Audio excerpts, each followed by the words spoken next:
আলহামদুলিল্লাহি ওয়া কাফা ওয়া সালামুন আলা ইবাদিহিল্লাযীনা ইসতাফা আম্মা বাদ। সম্মানিত দর্শক শ্রোতাদের আন্তরিক মোবারকবাদ জানিয়ে শুরু করছি মেগা ডিজিটাল স্কেল মহিমান্বিত Ramadan, powered by Dhaka Darus Sunnat Model Madrasa, co sponsor Sunway Satellite City ও Darus Sunnat Travels and tours. সুপ্রিয় দর্শক শ্রোতা, আমরা প্রতি পর্বের ন্যায় আজও অত্যন্ত গুরুত্বপূর্ণ এবং জীবন ঘনিষ্ঠ একটি বিষয় নিয়ে আলোচনা করব। বিষয়টি হলো জবানের হেফাজত ও কথা বলার আদব ও সুন্নত তরিকা। এ বিষয়ে আলোচনা করার জন্য আমার সাথে রয়েছেন বিশিষ্ট ইসলামী চিন্তাবিদ, ঐতিহ্যবাহী দারুন নাজার সিদ্দিকিয়া কামিল মাদ্রাসার আল কোরআন অ্যান্ড ইসলামিক স্টাডিজ ডিপার্টমেন্টের সম্মানিত চেয়ারম্যান ডক্টর মাওলানা মোফাজ্জল হোসাইন। আসসালামু আলাইকুম ওয়া রাহমাতুল্লাহ। ওয়ালাইকুম আসসালাম ওয়া রাহমাতুল্লাহি ওয়া বারাকাতুহু। মুহতারাম, কেমন আছেন? আলহামদুলিল্লাহ, আমি ভালো আছি। আপনি ভালো আছেন? আলহামদুলিল্লাহ, আল্লাহর রহমতে ভালো আছি।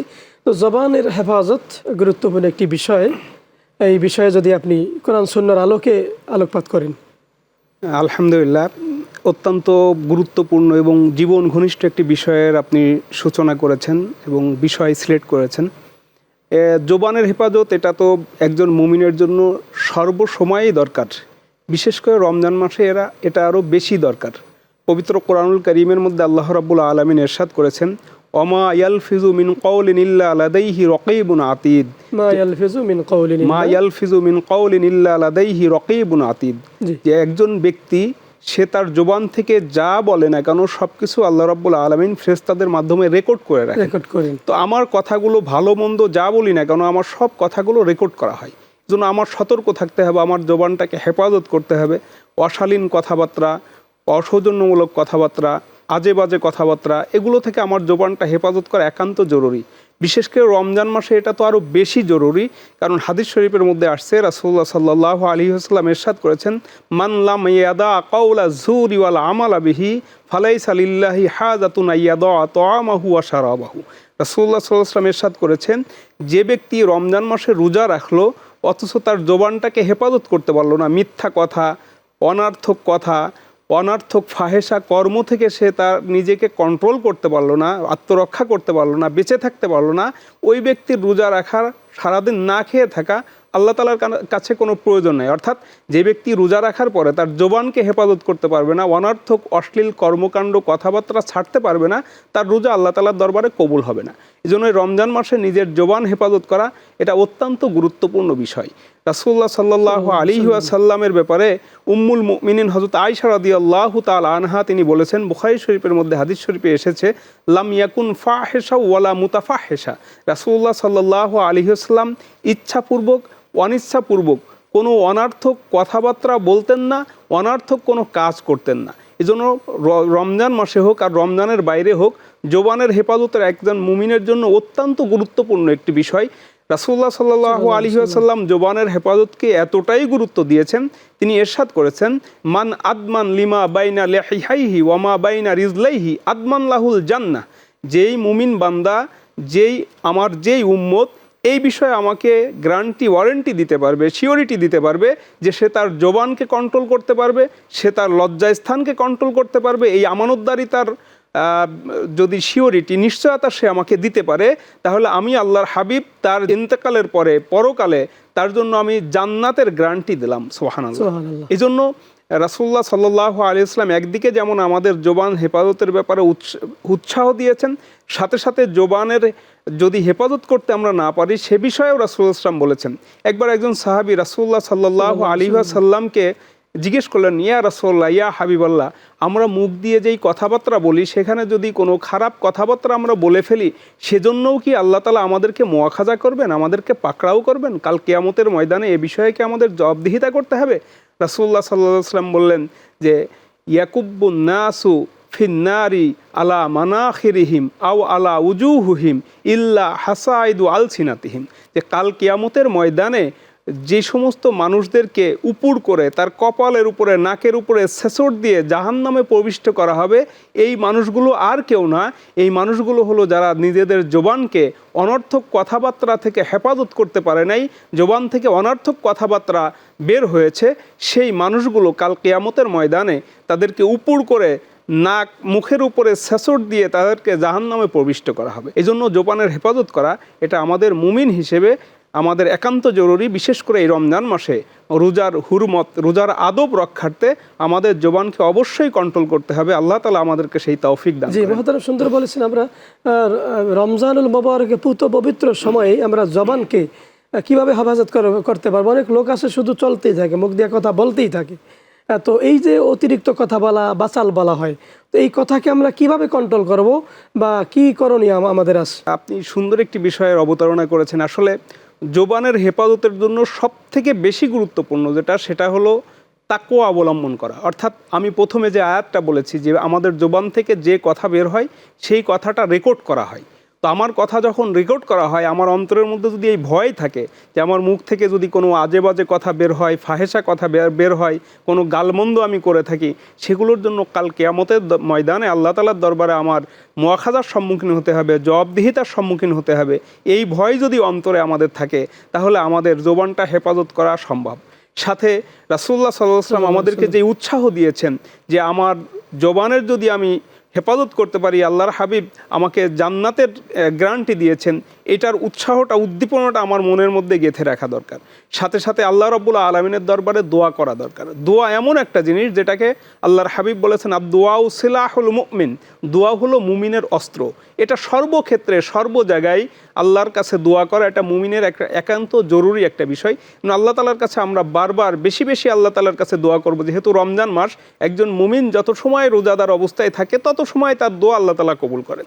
আমরা রমজান মাসে আল্লাহ তাআলার দরবারে সব সময় বেশি বেশি করে দোয়া করব যেন আল্লাহ রাব্বুল আলামিন আমাদের জবানের হেফাজত করার তৌফিক দান করেন। যেমন তারা আপনি সুন্দর বলেছেন, আপনার মসজিদে গিয়ে অনেক সময় কথা বলতে থাকে, নামাজের জন্য অপেক্ষা করা, ইন্তেজার সলা, এটা কিন্তু এই যে নামাজের জন্য অপেক্ষা করে, সে কিছু বললো না, এটাও তো অনেক সওয়াবের। কি বলেন? মসজিদে কথা বলা তো আরো বেশি ক্ষতিকর। রাসূলুল্লাহ সাল্লাল্লাহু আলাইহি ওয়াসাল্লাম বলেছেন যে হারানো মালের ব্যাপারে বলছেন, যদি কেউ হারানো মালের বিজ্ঞপ্তি মসজিদে দেয়, তোমরা তার জন্য বদদোয়া করো যে আল্লাহ যেন তাকে এই জিনিসটা ফেরত না দেন। এবং মসজিদে বসে যদি কেউ দোয়া করে, মসজিদে বসে যদি কেউ কথা বলে, দুনিয়াবি কোনো কথা বলে, রাসূলুল্লাহ সাল্লাল্লাহু আলাইহি ওয়াসাল্লাম বলছেন এই সমস্ত মানুষদের থেকে তোমরা দূরে থাকো। অর্থাৎ দুনিয়াবি কোনো কথাবার্তা মসজিদে বলা যাবে না। নিছক দিনই যদি কোনো কথাবার্তা হয়, কোরআন হাদিসের আলোচনা হয়, দিনই কোনো বিষয়ে আলোচনা হয়, মজলিস হয়, সেগুলো জায়েজ, কিন্তু এর বাইরে অনর্থক কথাবার্তা মসজিদে বসে বলা যাবে না। সাথে সাথে আপনি যে কথাটা বলেছেন যে মসজিদের এটা আদব যে মসজিদে বসে, যত সময় মসজিদে বসে থাকবে তত সময় তার নামাজের সওয়াব। রাসূলুল্লাহ সাল্লাল্লাহু আলাইহি ওয়াসাল্লাম একবার সাহাবাদেরকে জিজ্ঞেস করলেন, হে আমার সাহাবীরা, আমি কি তোমাদেরকে এমন কিছু কাজের প্রতি নির্দেশনা দেব না যেগুলো যদি তোমরা করো তাহলে তোমাদের গুনাহগুলো আল্লাহ তাআলা মাফ করে দিবেন? সাহাবায়ে কেরাম বললেন, ইয়া রাসূলুল্লাহ, অবশ্যই, এই ধরনের কাজের কথাই তো আমাদেরকে বলবেন। রাসূলুল্লাহ সাল্লাল্লাহু আলাইহি ওয়াসাল্লাম তিনটি আমলের কথা বললেন, ইসবাগুল উযু আলাল মাকারিহ, কাসরাতুল খুতা ইলাল মাসাজিদ ওয়া ইনতিজারুস সালাতি বাদাস সালাত। রাসূলুল্লাহ সাল্লাল্লাহু আলাইহি ওয়াসাল্লাম তিনটি আমলের কথা বললেন যে কষ্ট সত্ত্বেও সুন্দরভাবে উত্তম রূপে ওযু করা, পবিত্রতা অর্জন করা। 2 নম্বরে বেশি বেশি মসজিদে গমন করা। আমরা অনেক সময় আছি অলসতা করে, এই সাহারি খেয়ে তাড়াতাড়ি নামাজ পড়ে শুয়ে পড়ি, আমরা মসজিদে যাই না। কিন্তু আমার ইফতারি করার পরে সময় কম, মসজিদে যাই না। আমাদের মসজিদে বেশি বেশি গমন করতে হবে। রাসূলুল্লাহ সাল্লাল্লাহু আলাইহি ওয়াসাল্লাম সেই আমলটার কথা বললেন। 3 নম্বরে বললেন ইনতিজারুস সালাতি বাদাস সালাত, এক নামাজের পরে আরেক নামাজের জন্য অপেক্ষা করা। অর্থাৎ হাদিস শরীফের মধ্যে আসছে, রাসূলুল্লাহ সাল্লাল্লাহু আলাইহি ওয়াসাল্লাম অন্য হাদিসে বলেছেন, যেই ব্যক্তি নামাজের পরে মসজিদে অবস্থান করবে, যত সময় সে পবিত্র অবস্থায় অবস্থান করবে তত সময় তার আমলনামায় নামাজের সওয়াব লেখা হবে। সুবহানাল্লাহ। আমি যখন বাস্তবে হাকিকতে যখন আমি নামাজ পড়বো, রুকু করব, সিজদা করব, কোরআন তেলাওয়াত করব, তাসবিহ তাহলিল করব, অনেক সময় আমাদের সেখানে ভুল হতে পারে। সেই ভুলগুলোর কারণে আমার নামাজটা কবুল না হতে পারে, সওয়াবটা না হতে পারে। কিন্তু আমি যদি বসে থাকি, চুপ করে বসে থাকি, অথবা তাসবিহ তাহলিল পড়তে থাকি, নামাজের জন্য অপেক্ষা করতে থাকি, সেজন্য আমার আমলনামায় নামাজের সওয়াব লেখা হবে। এজন্য আমরা নামাজের পরে, নামাজের আগে আমি চেষ্টা করব নামাজের জামাত শুরু হওয়ার আগে যে মসজিদে উপস্থিত হব এবং দেরি করে মসজিদ থেকে বের হব। এটা একজন মুমিনের বৈশিষ্ট্য। জি, সুন্দর বলতেছিলেন। আমি আপনার কাছে খুব সংক্ষেপে জানতে চাইবো যে আপনার সুন্দর করে উজুর কথা বলেছেন, এত সুন্দর করে উজু করে উজুখানায় গিয়ে ট্যাপ তো সারে জোরে, আর শুধু পানি ছাড়তেই আছে, নষ্ট হইতেছে, কথা বলতে আছে, শুধু কথা বলতে আছে। আবার উজু করার পরে এই যে কাপড় দিয়া, লুঙ্গি দিয়ে আসে তার বা উজুর পানিগুলো মসতেছে, এই উজুকারীর নামাজের কি অবস্থা হবে? উজুর বা কি অবস্থা আপনি যদি বলেন। পবিত্রতা অর্জনের ক্ষেত্রে উজুর ব্যাপারে সতর্কতা অবলম্বন করা। আসলে আমরা উজু করার পরে যেই পানিটা, ওই পানিটা মায়ে মুস্তামাল বলা হয়। এই মুস্তামাল পানি দিয়ে আবার উজু করা যায় না, অর্থাৎ এটা অপবিত্র না, কিন্তু সেটা দিয়ে আর পবিত্রতা অর্জন করা যায় না। এই জন্য এই পানিগুলো যদি কাপড়ে লাগে সেগুলো এক ধরনের মাকরু হয়। এই জন্য আমরা যখন পানিগুলো ট্যাপগুলো ছাড়বো তখন আস্তে ছাড়বো, যেন পানিগুলো ছিটে আমার গায়ে না হয়, সাথে অপচয়ের গুণাগার আমি যেন না হই, সেই বিষয়টা আমাদের খেয়াল রাখা দরকার। সাথে ওযুর সময় অনেক সময় কাপড়ের আঁচল দিয়ে শরীর বা মুখ মোছা হয়। এ ব্যাপারে আছে যে যদি এইভাবে করা হয় তাহলে মানুষের জেহেন কমে যায়, অর্থাৎ তার বুদ্ধি শক্তিটা কমে যায়। এবং অনেকে কথা বলে, কিন্তু এমনকি উজু করা অবস্থা হাসাহাসিও করে, জোরে কথা বলে। এই বিষয়টা ওযু করার যে আদবগুলো, সেই আদবগুলোর মধ্যে একটা হলো ওযু যে আমি করতেছি এটা একটা ইবাদত, এটা একটা গায়রে মাকসুদ ইবাদত। তো এই ক্ষেত্রে আমার স্মরণ রাখতে হবে আমি ইবাদতের মধ্যে আছি। ওযুর সময়ে হাদিস শরীফের মধ্যে আছে যখন বান্দা ওযু করে, যখন সে হাত ধোয় তার হাতের গুণাগুলো ঝরে পড়ে, যখন মুখ ধোয় চোখের গুণাগুলো ঝরে পড়ে, যখন সে পা ধোয় পায়ের গুণাগুলো ঝরে পড়ে। এই জন্য আমাদের চেষ্টা করতে হবে ওযুর সময় চুপচাপ থাকে এবং দোয়া পড়া, ইস্তেগফার করা এবং দোয়া দুরুদের মাধ্যমে ওযুর আস্তাগফিরুল্লাহ বেশি বেশি পড়া। এরপরে ওযুর আগে পরে যে দোয়াগুলো আছে সেই দোয়াগুলো পড়া। ওযু করার শেষে হাত আসমানের দিকে করে আশহাদু আল্লা ইলাহা ইল্লাল্লাহ এই দোয়াটা পড়া। হাদিস শরীফের মধ্যে আছে যদি ওযু শেষ করার পরে কেউ এই দোয়াটা পড়ে তাহলে সে জান্নাতের যে কোনো দরজা দিয়ে ইচ্ছা প্রবেশ করতে পারে। আপনি সুন্দর বলেছেন। আমাদের যে মূল আলোচনা জবানের হেফাজত বা কথা বলার আদব আছে, কথা বলার আদব এবং সুন্নত তরিকাও আছে। কথা বলার আদব, আমরা কিভাবে কথা বলবো, উঁচু স্বরে বলবো না নিচু স্বরে বলবো না আস্তে বলবো, কিভাবে বলবো যদি খুব সংক্ষেপে বলেন। সুন্দর একটা বিষয়। আসলে সব কিছুর ইসলাম একটা কমপ্লিট কোড অফ লাইফ। ইসলামে এমন কোনো বিষয় নাই যেই বিষয়ে কোনো নির্দেশনা নাই, সুন্নাত নাই, নিয়ম নাই, বিধি নাই, এমন কিছু নাই। ঠিক কথা বলারও এমন বিধি রয়েছে। কম কথা বলা এটা এক নাম্বার আদব। রাসূলুল্লাহ সাল্লাল্লাহু আলাইহি ওয়াসাল্লাম বলেছেন মান সমাতা নাজা, যে ব্যক্তি চুপ থাকে সে নাজাত পায়। অন্য হাদিসে রাসূলুল্লাহ সাল্লাল্লাহু আলাইহি ওয়াসাল্লাম বলেছেন যে মান কানা ইউমিন বিল্লাহি ওয়াল ইয়াউমিল আখির ফালিয়াকুল খায়রান আও লা ইয়াসমুত। এখানে চমৎকার আদবের কথা রাসূলুল্লাহ সাল্লাল্লাহু আলাইহি ওয়াসাল্লাম বলেছেন যে যদি কেউ একান্ত কথা বলতে চায়, অর্থাৎ যে ব্যক্তি আল্লাহর প্রতি আখেরাতের প্রতি ঈমান এনেছে, সে যদি কথা বলতে চায় সে যেন উত্তম কথা বলে অথবা সে চুপ থাকে। অর্থাৎ আমরা যদি কথা বলি তাহলে এক নম্বর বিষয় হলো যে আমাদের কথা বলার সময় আমরা উত্তম কথা বলবো অথবা আমরা চুপ থাকবো। কারণ যখনই আমি অনর্থক কথাবার্তা বলবো তখন আমি গুনাহগার হব। আর উত্তম কথা যত সময় আমি বলবো, মানুষকে ভালো কাজের কথা ভালো দিক নির্দেশনা আমি দেবো, মানুষকে সুপরামর্শ দেব, সঠিক দিনের কথা বলবো, তত সময় সেগুলো আমার ইবাদতে পরিণত হবে, আমার আমলনামায় সওয়াব লেখা হবে। একটা আরেকটি বিষয় আমি আপনাকে বলবো যে কথা বলার ক্ষেত্রে অনেকে মসজিদে গিয়ে অনেক জোরে জোরে কথা বলে, চিল্লা ফাল্লা করে। মসজিদের কমিটির লোক সদস্য, তার বাড়িওয়ালা, তার টাকা আছে, চিল্লা ফাল্লা করে মসজিদ মনে হয় ফাটিয়ে ফেলবে। এর ব্যাপারে ইসলাম কি বলে? এটা আসলে মুসলমান অহংকার মুক্ত থাকবে, দেমাগ মুক্ত থাকবে, এটা একটা অন্যতম আদব। এজন্য মসজিদে নয় শুধু, বরং মসজিদের বাইরেও আমরা নিম্ন স্বরে, মধ্যম স্বরে কথা বলবো। কোরআনের মধ্যে আল্লাহ তাআলা বলেছেন যে ওয়াকসিদ ফি মাশিক সৌতিক ইন্না আনকারাল আসওয়াতি লা সাউতুল হামিদ, যে তুমি যখন হাঁটাচলা করবে তখন স্বাভাবিক ভদ্রতা বজায় রেখে তুমি হাঁটাচলা করবে। যখন তুমি কথা বলবে তখন তোমার আওয়াজটাকে তুমি নিচু রাখবে, কারণ সব থেকে নিকৃষ্ট আওয়াজ হলো গাধার আওয়াজ। গাধা অনেক জোরে চিল্লায়। তো যখন আমি মসজিদে হোক বা বাইরে হোক, আমার আওয়াজটা যখন জোরে হবে তখন গাধার সাথে আমাকে তুলনা করা হবে। আমাদের এই বৈশিষ্ট্য থেকে, এই বদ স্বভাব থেকে আমাদেরকে বের হয়ে আসা দরকার। বরং হাদিস শরীফে আছে মসজিদে যদি উচ্চ স্বরে কথা বলা হয়, শোরগোল করা হয়, এটা কিয়ামতের একটা আলামত। এজন্য আমরা অবশ্যই চাইবো না যে আমার দ্বারা কিয়ামতের একটা আলামত প্রকাশ হোক। আমরা মসজিদে নিচু আওয়াজে ভদ্রতা বজায় রেখে কথা বলবো, সে যেই হই না কেন। আল্লাহর রাসূল কিভাবে কথা বলতেন? রাসূলুল্লাহ সাল্লাল্লাহু আলাইহি ওয়াসাল্লামের যে কথাগুলো ছিল সেগুলো তো প্রথমেই আমরা একটা বলেছি যে রাসূলুল্লাহ সাল্লাল্লাহু আলাইহি ওয়াসাল্লাম কখনো ইচ্ছায় অনিচ্ছায় কখনো অনার্থক ফাহেসা কথাবার্তা বলতেন না। এবং রাসূলুল্লাহ সাল্লাল্লাহু আলাইহি ওয়াসাল্লাম অন্য হাদিসে উৎসাহ দিয়েছেন মিন হুসনি ইসলামিল মারই তারকুহু মা লা ইয়ানিহি, যে একজন ব্যক্তি অনর্থক কথা ত্যাগ করবে, এটা হলো ইসলামের একটা সৌন্দর্য। অতএব আমাদের কথা বলার রাসূলুল্লাহ সাল্লাল্লাহু আলাইহি ওয়াসাল্লামের সৌন্দর্য এটাই। রাসূলুল্লাহ সাল্লাল্লাহু আলাইহি ওয়াসাল্লাম অনার্থক ফাহেসা কোনো কথাবার্তা বলতেন না। রাসূলুল্লাহ সাল্লাল্লাহু আলাইহি ওয়াসাল্লাম যখন কোনো কথা বলতেন, গুরুত্বপূর্ণ যখন কোনো কথা বলতেন, সেই কথাগুলো রাসূলুল্লাহ সাল্লাল্লাহু আলাইহি ওয়াসাল্লাম 3 বার রিপিট করতেন। এটা একটা আদব। দ্বিতীয়ত রাসূল ইসলাম এত জোরে অনর্গল কথা বলতেন না যাতে মানুষ সেটা বুঝতে পারে না, বরং হাদিস শরীফের মধ্যে বলা হয়েছে হাত্তা তুফহামা আনহু, রাসূল ইসলাম সাধারণ গতিতে কথা বলতেন যেন শ্রোতা সেই কথাগুলো বুঝতে পারে, হৃদয়ঙ্গম করতে পারে। সহজ সাবলীল ভাষায় রাসূল ইসলাম খুব জটিল ভাষায় কথা বলতেন না। রাসূল ইসলাম অল্প কথা বলতেন যেটার মর্মার্থ ভাবার্থ থাকতো অনেক বেশি। জামিউল কালিম ছিলেন তিনি, যে অল্প কথায় অনেক কিছু তিনি বোঝাতেন। আমরা অনেক সময় একটা কথা বলতে যেয়ে অনেক কিছু আওড়ায় ফেলি, অনেক সময় শ্রোতারা মূল কথাটা বুঝতে তাদের কষ্ট হয়। এজন্য আমরা যখন কথা বলবো তখন এই বিষয়টা আমাদের খেয়াল রাখা দরকার যে অল্পের মধ্যে আমরা মূল ভাবটা যেন বলতে পারি। দ্বিতীয়ত ওয়াজ মাহফিলের ব্যাপারে রাসূল ইসলামের যেই কথাগুলো নির্দেশনাগুলো দিয়েছেন যে মানুষকে এমনভাবে ওয়াজ করা যেন মানুষ বিরক্তির কারণ বোধ না করে, যে দীর্ঘ সময় আলোচনা করা, এক কথা বারবার রিপিট করা, প্রতিদিন আলোচনা করা, এরকমটা যেন না হয়, বরং মানুষের যতক্ষণ পর্যন্ত বিরক্তি না হয়, আগ্রহের সাথে কথা শোনে, ততক্ষণ পর্যন্ত তাদেরকে ওয়াজ নসিহত করা। আমাদের দেশে ওয়াজ মাহফিলগুলো দেখা যায় বেশিরভাগ ক্ষেত্রে এটা হাস্যরস, কৌতুক, হাসাহাসির রোল পড়িয়া যায়, যে যত বেশি হাসাইতে পারে উনি তত বেশি ভাইরাল। তো এই বিষয়টা আসলে ওয়াজ মাহফিলের ক্ষেত্রে ইসলাম কি বলে? নাউজুবিল্লাহ, আস্তাগফিরুল্লাহ।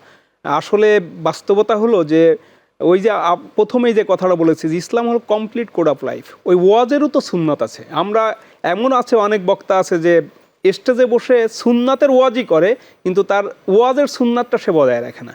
তো রাসূলুল্লাহ ইসলাম কিন্তু ওই যে প্রথমে ওই হাদিসটা কিন্তু একটা মূল কথা, রাসূলুল্লাহ ইসলাম লাম ইয়াকুন ফাহেসা ওয়ালা মুতাফাহেসা, রাসূলুল্লাহ ইসলাম অনার্থক অশোভনীয় কোনো কথাও বলতেন না, কাজও করতেন না। তো স্টেজে বসে আমি হাস্যরস করব, বিভিন্ন ধরনের খারাপ কথাবার্তা বলবো, বিভিন্ন সিনেমা গানের কলি আমি বলবো, এগুলো তো রাসূলুল্লাহ ইসলামের এই আমলের আদবের পরিপন্থী, এটা যেন না হয়। সাথে রাসূলুল্লাহ সাল্লাল্লাহু আলাইহি ওয়াসাল্লামের ওয়াজের বিষয়ে সাহাবায়ে কেরাম যেটা বলেছেন, রাসূলুল্লাহ ইসলাম আমাদেরকে যখন ওয়াজ করতেন, জান্নাতের কথা বলতেন, জাহান্নামের কথা বলতেন, আমাদের মনে হতো যে সরাসরি আমরা জান্নাত জাহান্নাম দেখতেছি। এবং সাহাবায়ে কেরাম বলছেন জারাফাতিল উয়ুন, আমাদের চোখ দিয়ে অঝর ধরে পানি পড়তো। তা আমরা যারা বক্তা ওয়াজ মাহফিলে আমরা যারা করি বা যারা করেন, তাদের এই আদবটা রক্ষা করা দরকার, যে আমাদের টার্গেট থাকবে একজন মুমিনকে ইমানদার কিভাবে বানানো যায়, দিনদার কিভাবে বানানো যায়, তাদের কলবটা কিভাবে নরম করা যায়, তাদের চোখ থেকে কিভাবে পানি পড়ে, এই বিষয়টা। কারণ বেশি এই যে কথা বলার যে আদব, এখানে হাসি ব্যঞ্জনমূলক কথাবার্তা এটা বলতে নিষেধ করা হয়েছে। রাসূলুল্লাহ সাল্লাল্লাহু আলাইহি ওয়াসাল্লাম বলেছেন লা তুকসিরুল কালাম বিগাইরি যিকরিল্লাহ ফাইনাল কালাম বিগাইরি যিকরিল্লাহি কসআতুন লিল কলবি ওয়া ইন্না বাদান নাসি মিনাল্লাহি আল কলবুল কাসি, যে তোমরা যখন কথাবার্তা বলবে তখন হাসি মশকরা বেশি করবে না। তোমরা যদি হাসি মশকরা বেশি করো, অনর্থক কথাবার্তা বেশি বলো, তাহলে কলবটা মারা যাবে। কলবটা যখন মারা যাবে, কালো দাগ পড়ে যাবে, ওই কালো দাগ পড়া মৃত কলব আল্লাহর রহমত থেকে সে দূরে চলে যায়। এজন্য যখনই ওই যে হাসি মশকরা হয়, স্টেজে বসে বক্তা যখন হাসি মশকরা করে, ঠাট্টা বিদ্রুপ করে, কৌতুক ক্রিয়া করে মানুষদেরকে আনন্দ দেয়, এতে বক্তারও কলব মারা যায়,